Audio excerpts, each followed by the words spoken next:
राम राम। भारत की इस पवित्र भूमि में भगवान शिव के कई तीर्थ हैं, लेकिन इस तीर्थ के जिसके आप दर्शन कर रहे हैं इसे मणिकर्ण कहते हैं। मणिकर्ण इस तीर्थ का नाम क्यों पड़ा? हमारे वेदों में इस तीर्थ को हरिहर तीर्थ, चिंतामणि तीर्थ, अर्धनारीश्वर तीर्थ कहकर संबोधित किया गया है। यहाँ का इतिहास क्या है? भगवान शिव और मां पार्वती ने यहाँ पर 11,000 वर्ष तप किया। एक दिन जल क्रीड़ा करते हुए मां पार्वती जी की चिंतामणि इस पार्वती नदी में गिर गई और वह पाताल लोक में भगवान शेषनाग के पास गई और भगवान शिव ने उस मणि को ढूंढने के लिए अपने गणों को आदेश दिया, लेकिन मणि नहीं मिली।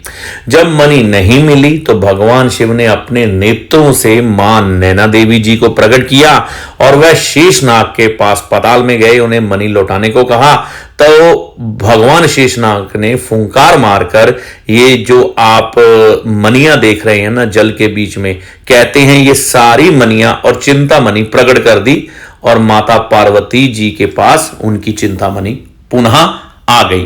तो ये जो नजर आ रहे हैं आपको पत्थरनुमा, ये मणियां ही कही जाती हैं। यहाँ का इतिहास जो दीवारों पे लिखा है वो कहता है कि गुरु नानक देव जी अपने शिष्य बाला मर्दाना के साथ यहाँ पर आए और इस स्थान का नाम मणिकर्ण गुरुद्वारा भी पड़ा।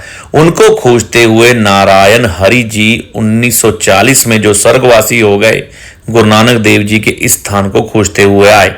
तो नंदी महाराज की प्रतिमा आपने देखी जो भगवान शिव की तरफ अपना मुख करके बैठे हैं। भगवान शिव शिवलिंग रूप में स्थापित हैं, पीछे भगवान शिव और मां पार्वती की प्रतिमा, और ये मंदिर के बिल्कुल साथ में गर्म जल का कुंड है। यहां पर लंगर प्रसाद पकाकर संगत को वितरित किया जाता है प्रसाद स्वरूप में, और इस जल में ही ये सारा लंगर प्रसाद पकाया जा रहा है जो भगवान शिव की प्रतिमा के बिल्कुल नीचे स्थापित है। ये देखिए बड़े बड़े बर्तन इस खोलते हुए जल में डाले जा रहे हैं और लंगर प्रसाद संगत के लिए तैयार कर रहे हैं सेवादार। और यहां पर एक मान्यता है, वह मान्यता ये है यहां पर गर्म कुंड में ही लोग अपना प्रसाद तैयार करते हैं।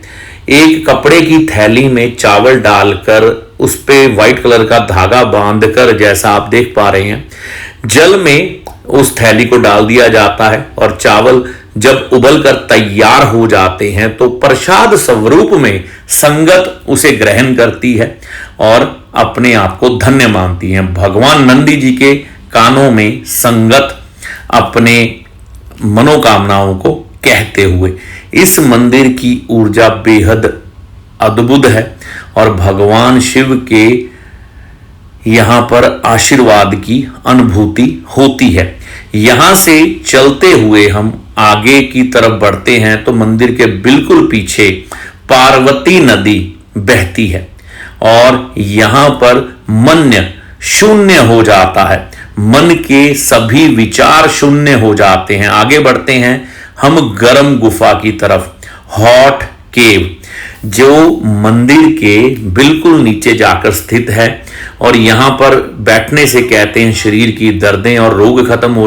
ओम त्र्यंबकं यजामहे सुगंधिं पुष्टिवर्धनम् उर्वारुकमिव वंदनामि मृत्युमोक्षयमामृताय।